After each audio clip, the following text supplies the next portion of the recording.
Halo sedulur kabeh, untuk pertama kalinya channel ini akan menceritakan film tentang zombie.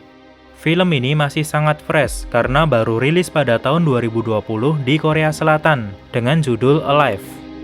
Menceritakan tentang seorang gamer yang harus bertahan hidup di apartemennya seorang diri karena adanya serangan zombie. Dan dengan memiliki alur cerita yang tidak terduga, membuat film ini sangat seru untuk dibahas. Skoilah, langsung aja kita masuk ke dalam filmnya.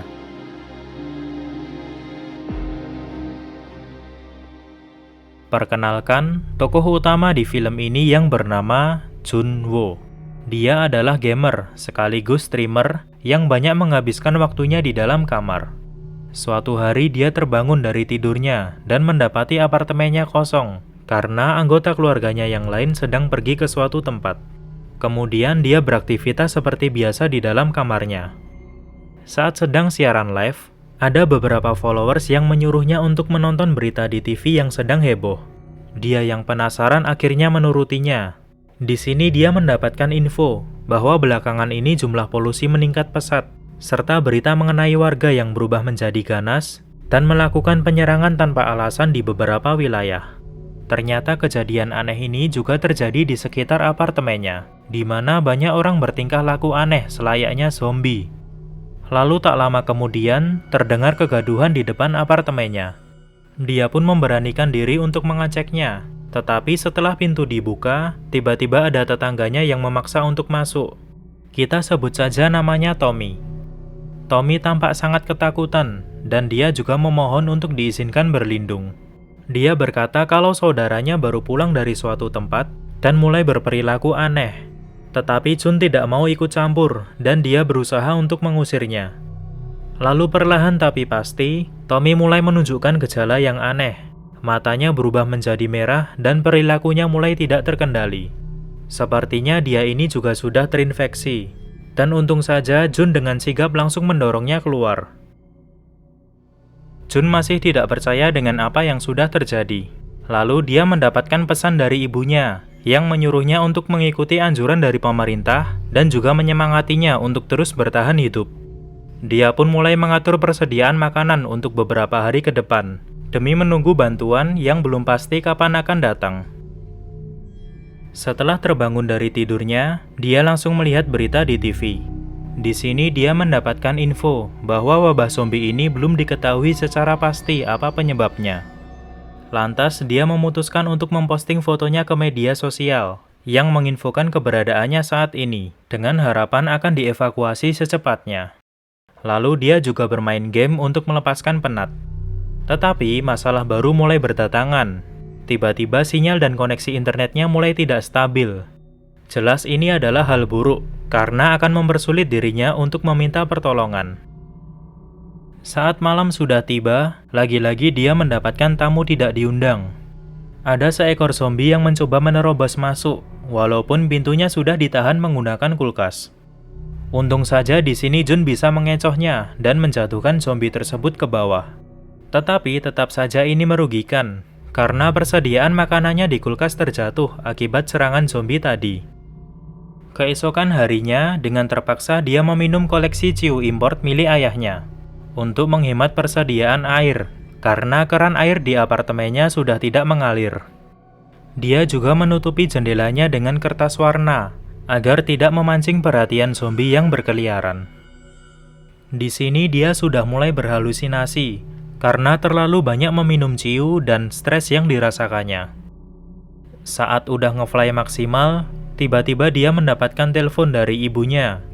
Namun hanya untuk menelpon saja bukanlah sesuatu yang mudah. Dia harus bergandulan di pagar apartemennya untuk mendapatkan sinyal.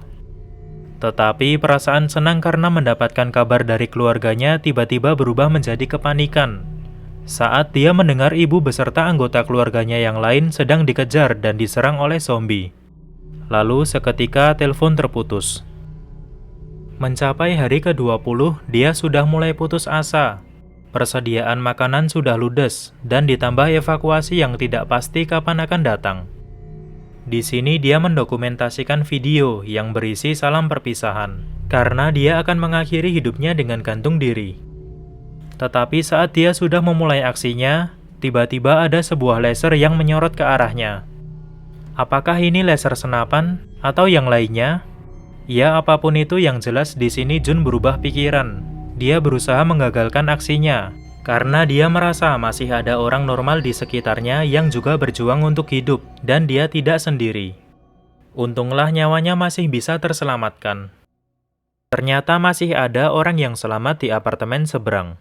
Singkat cerita, mereka saling berkenalan dan berbagi makanan. Wanita ini bernama Yu Bin. Dia juga bertahan hidup seorang diri di apartemennya. Bahkan dia juga melengkapi dirinya dengan persenjataan dan juga perangkap di kamarnya. Tentunya Jun tidak bisa bergantung kepada Yu Bin untuk meminta makanan. Dia pun memutuskan untuk mencari makanan di apartemen sebelah, yang tidak lain adalah milik Tommy tadi. Saat sudah berada di dalam, terlihat ada kaki manusia di situ, lalu dilemparlah sepatu ke arahnya. Karena tidak ada respon, dia pun yakin bahwa itu mayat, bukan zombie. Setelah itu, dia melanjutkan aksinya untuk mencari makanan. Selain mendapatkan makanan, dia juga mengambil walkie-talkie serta beberapa perlengkapan lainnya. Tetapi dia mulai penasaran dengan kaki yang tadi dia lihat. Dan saat selimut dibuka, ternyata ada mayat wanita dengan bekas gigitan di lehernya. Lalu tiba-tiba ada sesosok zombie yang muncul menyerangnya. Kemungkinan ini adalah saudara Tommy yang tadi sempat diceritakan berperilaku aneh. Walaupun sempat dikejar, untunglah Jun bisa kembali ke kamarnya dengan selamat. Hari sudah berganti, dan mereka sudah bisa ngobrol menggunakan walkie-talkie. Di sini Jun berterima kasih kepada Yu Bin karena sudah menyelamatkannya, sehingga dia masih bisa hidup sampai sekarang. Kemudian saat sedang asik mengobrol, tiba-tiba terdengar suara gemuruh seperti akan hujan. Tetapi saat dicek lagi, ternyata itu adalah suara langkah kaki zombie yang berkeliaran dan semakin liar. Merasa kondisi apartemen mereka semakin memburuk, Yu Bin mengajak untuk pindah ke apartemen lain di kawasan itu. Tepatnya di lantai 8, karena selama ini dia melakukan pemantauan dan mendapati lantai tersebut tidak berpenghuni alias aman. Akhirnya mereka membulatkan tekad dan mulai turun menggunakan tali. Tentunya pergi ke apartemen tujuan tidak mudah, karena mereka harus melawan dan juga kabur dari kejaran zombie. Bahkan gerombolan zombie juga mengejar mereka sampai ke lantai 8. Untunglah di sini ada bapak-bapak yang tiba-tiba muncul dan menolong mereka, lalu membawa mereka masuk untuk berlindung. Sebut saja bapak ini Kim. Ternyata dugaan Yu Bin bahwa di lantai tersebut tidak berpenghuni itu salah, karena ada Kim di situ.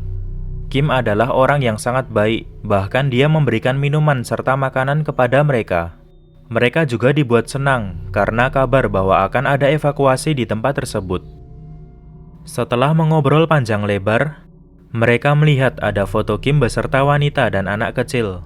Awalnya mereka berpikir itu adalah istri dan anaknya. Tetapi saat ditanyakan kepada Kim, Kim menjawab bahwa dia belum memiliki anak.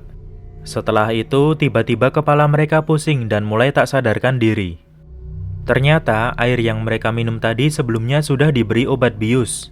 Lalu mereka diikat dan Yu Bin dibawa ke suatu kamar. Tentunya bukan untuk dimantap-mantap. Di kamar tersebut ada seorang wanita yang sudah menjadi zombie, dan dia adalah istri Kim. Di sini Yu Bin akan dijadikan santapan si istri, dan kemungkinan besar anaknya yang masih kecil juga sudah dimakan olehnya. Walaupun Jun sudah mulai sadar dan mengajak Kim untuk bernegosiasi, tetapi itu tidak mempan. Tali pengikat dilepaskan oleh Kim, lalu istrinya langsung menerkam Yu Bin. Setelah itu keadaan menjadi hening. Saat Kim mencoba membuka pintu kamar istrinya, tiba-tiba istrinya langsung berlari ke arahnya dengan muka tertutup dan langsung menyerang dirinya. Di sini dia sudah mulai pasrah. Dia rela mati ataupun menjadi zombie asalkan bersama istrinya. Tentunya Yu Bin tidak akan membiarkan pasangan ini menjadi zombie. Dia lalu mengambil pistol dan menembaknya sampai mati. Tetapi suara tembakan yang keras memancing banyak zombie untuk berdatangan. Di sini mereka juga sudah mulai pasrah. Yu Bin mengajak untuk mengakhiri hidup daripada menjadi zombie. Dengan terpaksa, Jun mengangkat dan mengarahkan pistol ke Yu Bin. Kemungkinan setelah ini dia juga akan bunuh diri. Tetapi tak lama kemudian terdengar suara helikopter yang melintas. Harapan mereka pun kembali muncul. Dengan sekuat tenaga, mereka bergegas menuju atap gedung. Mereka terus berusaha, walaupun dihadang banyak sekali zombie. Namun sesampainya di atap, mereka kembali kecewa dan putus asa, karena helikopter tadi sudah pergi. Dengan perasaan yang campur aduk, mereka berteriak, "Ada orang yang masih hidup di sini." Mereka meneriakkan itu berulang kali, tetapi tidak ada yang merespon. Sedangkan zombie sudah mulai berdatangan untuk menyerang mereka. Tanpa disangka-sangka, keajaiban datang. Tiba-tiba dari bawah muncul helikopter yang menembaki zombie, serta akan mengevakuasi mereka. Sampai akhirnya mereka dibawa menggunakan helikopter untuk menuju tempat yang aman. Sungguh perjuangan yang tidak sia-sia. Jun juga mendapatkan kabar baik, bahwa keluarganya juga selamat dari serangan zombie yang sebelumnya. Lalu dia juga mendengar berita, bahwa sebelumnya tim penyelamat juga melakukan pelacakan di media sosial yang meminta pertolongan evakuasi. Dan tidak terkecuali adalah postingan miliknya. Terima kasih untuk kalian yang sudah menonton video ini sampai selesai. Dan untuk penonton baru, silakan tinggalkan subscribe agar kita bisa ketemu lagi di video seru selanjutnya. Dan sampai jumpa.